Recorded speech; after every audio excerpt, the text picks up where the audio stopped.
Lorsque nous parlons de la réaction d'une femme lorsqu'elle réalise que vous avez perdu tout intérêt, nous abordons en réalité quelque chose de bien plus profond que l'attirance ou les jeux de séduction. Nous parlons de perception, de sécurité émotionnelle et du moment où quelqu'un ressent un changement qu'il ne peut pas vraiment expliquer, mais qu'il ressent absolument. La perte d'intérêt est rarement annoncée, elle est ressentie. Et au cours de mes années en tant que thérapeute, ce moment où la prise de conscience s'installe discrètement devient souvent un tournant psychologique. Bienvenue à nouveau sur la chaîne. La conversation d'aujourd'hui ne vise pas à blâmer les femmes ou à louer les hommes.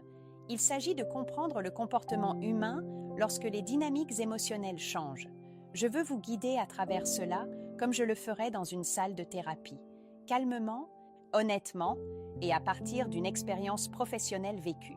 Je me suis retrouvée face à de nombreuses femmes qui ne venaient pas en disant « il a perdu tout intérêt ». Elles venaient en disant des choses comme « quelque chose ne va pas » ou « je ne reconnais plus la façon dont il me regarde ».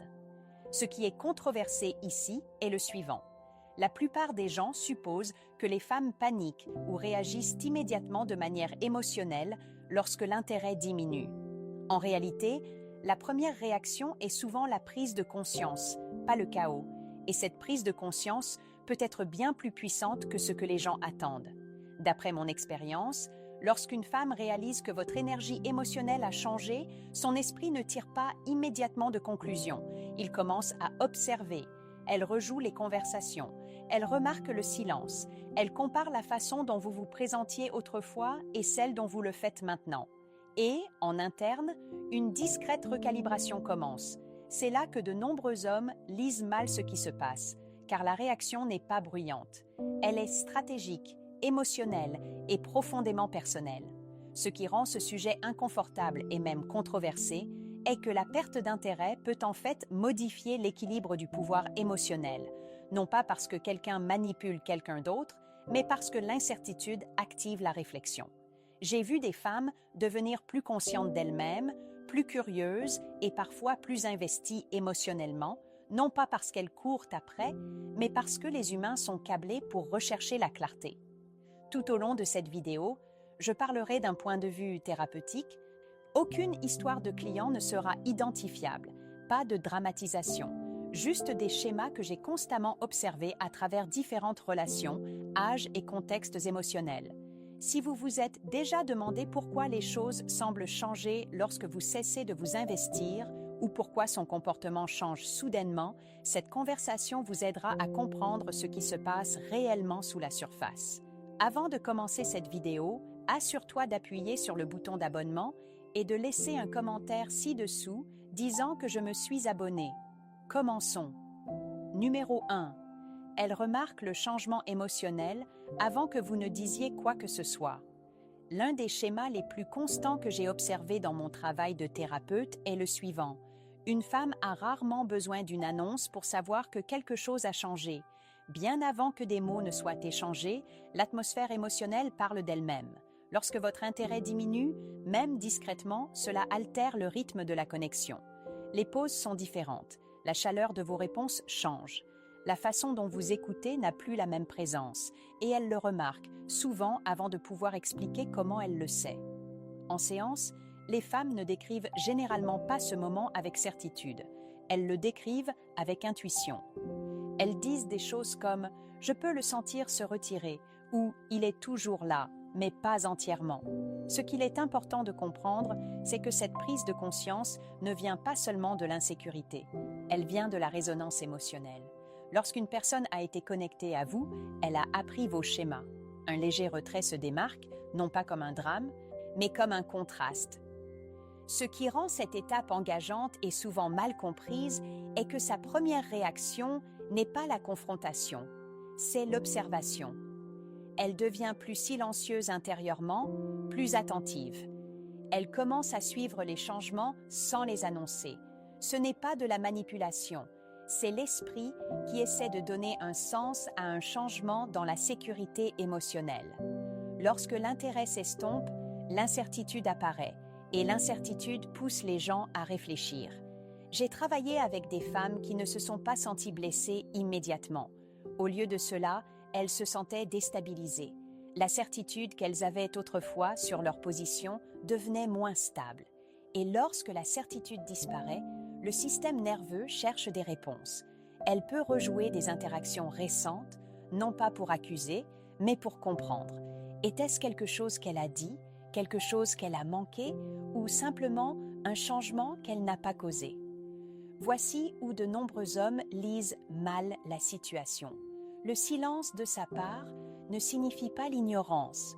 Un comportement calme ne signifie pas l'indifférence. Souvent, cela signifie qu'elle est en train de traiter l'information. Elle essaie de retrouver une clarté émotionnelle sans perturber la connexion trop rapidement. En termes thérapeutiques, c'est une réponse d'autorégulation. Elle gagne du temps pour comprendre si le changement est temporaire ou significatif. Ce qui est controversé, c'est que ce moment peut en fait approfondir sa conscience émotionnelle plutôt que de l'affaiblir. Lorsque l'intérêt était constant, il n'y avait pas besoin de le remettre en question. Quand il change, l'attention s'aiguise. Elle devient plus présente, non pas parce qu'elle cherche la validation, mais parce que le signal émotionnel a changé. C'est aussi le moment où les dynamiques de pouvoir changent discrètement, non pas de manière dramatique, mais psychologiquement. Lorsqu'une personne devient moins disponible émotionnellement, l'autre devient plus consciente du lien, non par désespoir, mais par des schémas d'attachement humain. Cette prise de conscience peut mener à différentes directions plus tard. Mais cette première étape est presque toujours silencieuse, interne et profondément réflexive. Comprendre cela aide à dissiper les mythes. Elle ne le rate pas quand vous perdez tout intérêt. Elle le ressent et la façon dont elle réagit ensuite est façonnée par ce que cette réalisation éveille en elle. Numéro 2. La confusion s'installe, pas la panique. Lorsqu'une femme réalise que votre intérêt a changé, l'état émotionnel suivant que j'observe souvent n'est pas la panique, pas la colère et pas la confrontation immédiate, c'est la confusion. Et la confusion est bien plus instructive que les gens ne le pensent. En tant que thérapeute, j'ai appris que la confusion est la façon dont l'esprit dit « quelque chose ne correspond plus à ce que je croyais ». Pour les hommes qui regardent ceci, comprendre cette phase est essentiel, car c'est là que beaucoup méprennent son comportement. En séance, les femmes disent rarement « j'avais peur qu'il parte ». Plus souvent, elles disent « je ne comprenais pas ce qui se passait ». La confusion vient des signaux contradictoires. Vous êtes toujours présent, mais moins engagé. Vous répondez toujours, mais sans profondeur. La connexion n'est pas terminée, pourtant elle ne semble plus la même. Cette incohérence crée une dissonance cognitive. Son esprit essaie de réconcilier qui vous étiez avec qui vous êtes maintenant. Ce qui est important ici, c'est que la confusion ne la rend pas irrationnelle, elle la rend analytique. Elle commence à poser des questions internes, pas des accusations. Est-ce du stress? Cette distance est-elle temporaire? La relation a-t-elle changé? Ou l'ai-je mal interprété dès le début? C'est un moment éducatif pour les hommes, car cela montre que les réactions émotionnelles ne sont pas toujours des explosions émotionnelles. Parfois, ce sont de discrètes négociations internes. J'ai vu des hommes supposer que parce qu'une femme n'a pas réagi fortement, elle ne se soucie pas. C'est rarement vrai. La confusion retarde souvent la réaction. Elle ne l'élimine pas. Elle recueille des données émotionnelles. Elle observe les schémas. Elle essaie de comprendre si votre retrait a un sens ou s'il s'agit juste de bruit dans la relation. En termes psychologiques, elle tente de restaurer la prévisibilité parce que la prévisibilité est synonyme de sécurité. Une autre chose que les hommes devraient comprendre est que la confusion ne réduit pas immédiatement l'attraction. Dans certains cas, elle intensifie la concentration. Lorsque quelque chose change sans explication, l'attention augmente naturellement. Cela ne signifie pas qu'elle devient dépendante. Cela signifie que son esprit essaie de résoudre l'incertitude. Les humains sont câblés pour combler les lacunes émotionnelles, pas pour les ignorer. Cette phase est également celle où les schémas de communication commencent à importer plus que les mots. Votre cohérence, votre ton et votre disponibilité émotionnelle parlent plus fort que les explications.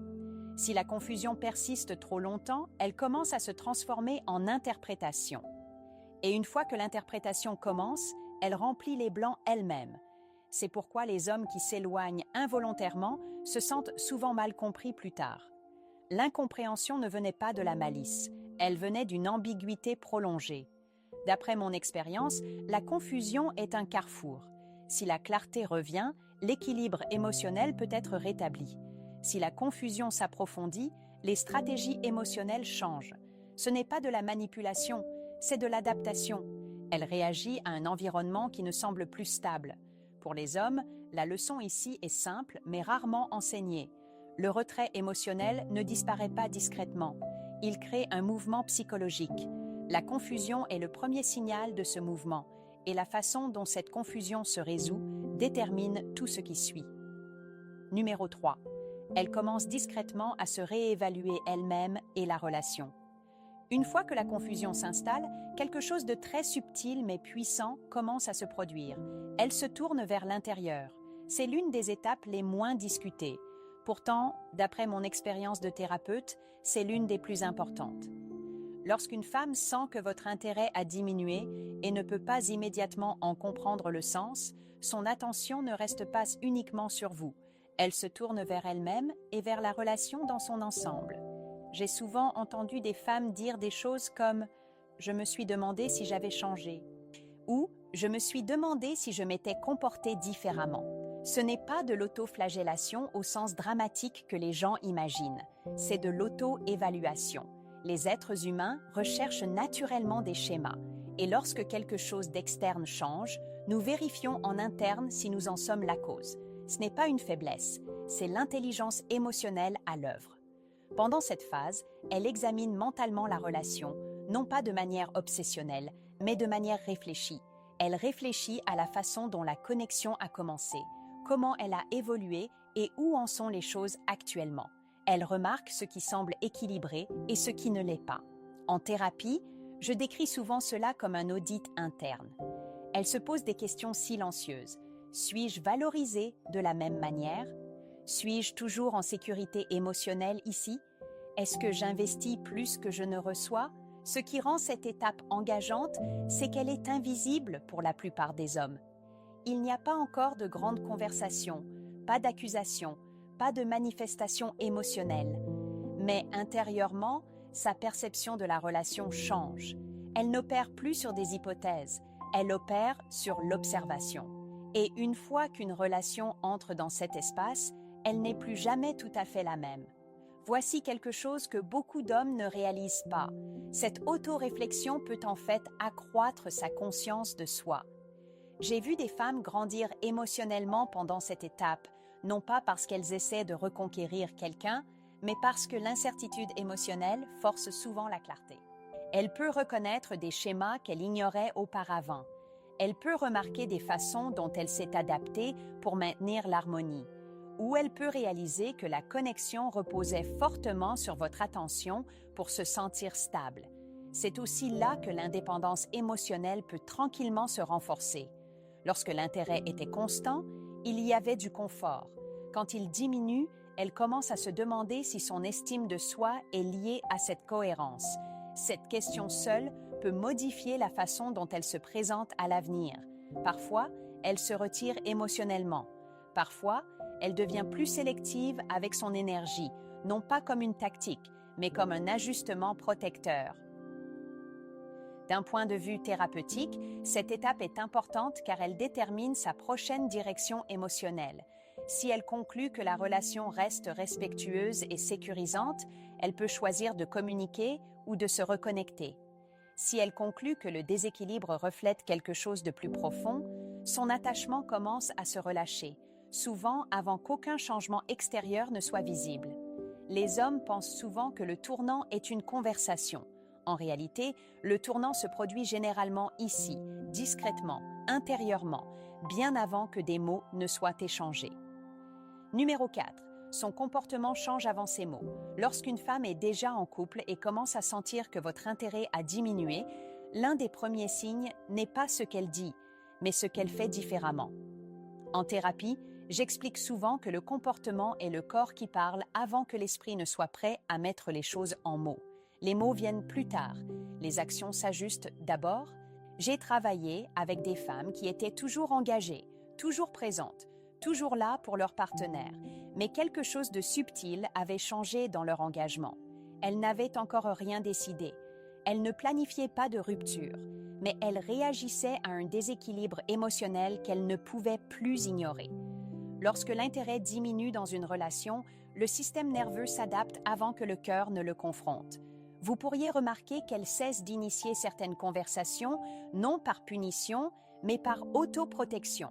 Lorsque les réponses émotionnelles semblent plus minces qu'avant, les gens conservent naturellement leur énergie. J'ai vu des femmes décrire cela comme un recul juste suffisant pour respirer. Elle peut devenir plus mesurée, plus observatrice, moins spontanée.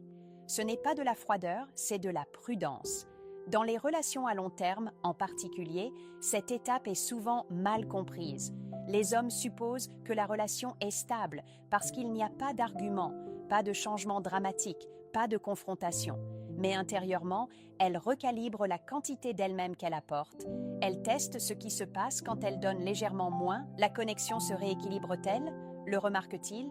L'écart émotionnel se comble-t-il ou s'élargit-il? Ce qu'il est important de comprendre, c'est que ce changement de comportement est rarement conscient au début. Elle ne s'assied pas pour décider de changer. Elle réagit à la façon dont l'environnement émotionnel lui semble sûr ou dangereux. Si l'affection n'est plus accueillie avec la même présence, elle ajuste son expression. Si la vulnérabilité est moins bien reçue, elle devient plus contenue. J'ai eu des femmes en couple dire « Je ne voulais pas en parler encore parce que je n'étais pas sûre de ce que je ressentais ». Cette hésitation est essentielle. Elle n'évite pas la communication. Elle attend une clarté interne. Le comportement devient sa façon de recueillir des informations. La façon dont vous réagissez à ces changements subtils lui en dit plus que n'importe quelle conversation à ce moment-là. C'est aussi là que les routines peuvent changer. Elle peut passer plus de temps concentrée sur elle-même, ses intérêts, son espace, non pas pour s'éloigner de la relation, mais pour rétablir l'équilibre en elle-même. Le retrait émotionnel d'un partenaire pousse souvent l'autre à se reconnecter à son propre centre. D'un point de vue thérapeutique, cette phase est délicate. Si ces changements de comportement sont remarqués et rencontrés par la présence plutôt que par la défensive, la confiance peut se stabiliser. S'ils sont ignorés ou mal interprétés, elle continue de s'adapter discrètement jusqu'à ce que la relation semble fondamentalement différente. La leçon clé pour les hommes en couple est la suivante. Au moment où les mots viennent, le comportement a déjà parlé pendant un certain temps. Faire attention tôt peut tout changer. Numéro 5. La distance émotionnelle déclenche la curiosité, pas le détachement immédiat. Lorsqu'une femme est en couple et commence à ressentir une distance émotionnelle de la part de son partenaire, la réaction est rarement un arrêt instantané.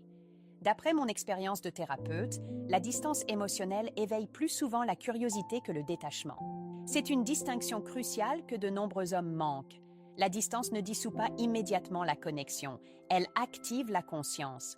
Je me suis assise avec des femmes qui décrivent cette étape comme déstabilisante mais pas désespérée. Elles étaient toujours engagées dans la relation, toujours investies émotionnellement, mais soudainement plus attentives aux espaces entre les interactions.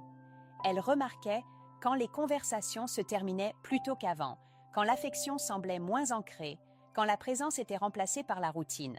Ces moments ne les ont pas immédiatement éloignées.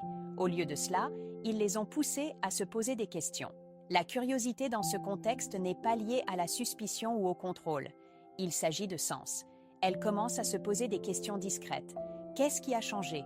Quand cela a-t-il changé? Est-ce lié au stress, à la distraction ou à quelque chose de plus profond? Dans les relations, la cohérence émotionnelle procure un sentiment de sécurité. Lorsque cette cohérence change, l'esprit cherche des explications avant de chercher une issue. Ce qui rend cette étape complexe, c'est que la curiosité peut temporairement augmenter l'engagement émotionnel. J'ai vu des femmes devenir plus attentives, plus réfléchies et parfois plus disponibles émotionnellement, non pas parce qu'elles cherchent à être rassurées, mais parce qu'elles essaient de renouer le fil émotionnel. Ceci est souvent interprété à tort comme de la dépendance, alors qu'en réalité, c'est une tentative de réparation. En thérapie, j'explique souvent que le détachement est généralement la dernière étape, pas la première. Avant que quelqu'un ne lâche prise émotionnellement, il essaie de comprendre, il observe, il teste si la distance est temporaire ou structurelle. Elle peut initier des conversations plus profondes, poser des questions plus réflexives ou devenir plus présente dans les moments importants. Ce ne sont pas des gestes désespérés, ce sont des bilans relationnels. En même temps, la curiosité aiguise aussi les limites. Elle devient plus consciente de la quantité de travail émotionnel qu'elle supporte. Si ces efforts pour se reconnecter sont confrontés à une distance continue, la curiosité se transforme lentement en conclusion.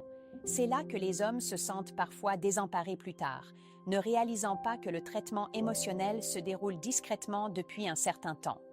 Un autre élément important ici est le respect de soi. La curiosité émotionnelle ne signifie pas une tolérance illimitée.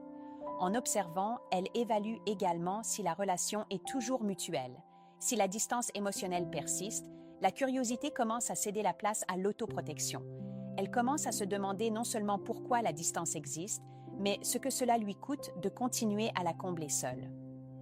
D'un point de vue thérapeutique, cette phase offre une opportunité.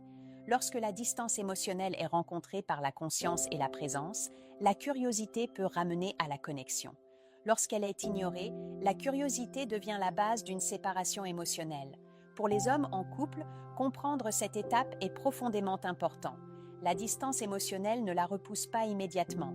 Elle l'invite à regarder de plus près, et ce qu'elle trouve dans cette proximité détermine ce qui se passe ensuite. Conclusion. Dans les relations, la réaction d'une femme face à votre perte d'intérêt est bien plus subtile et complexe que la plupart des hommes ne le réalisent.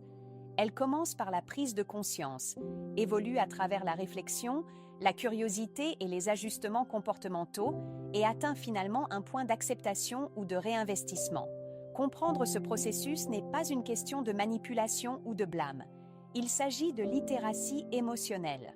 En observant ces schémas et en répondant avec clarté, cohérence et respect, vous influencez la façon dont la connexion évolue. Ce que beaucoup d'hommes manquent, c'est que les changements les plus puissants se produisent discrètement, intérieurement, bien avant que des mots ne soient prononcés. La conscience et la présence à chaque étape déterminent l'avenir de la relation.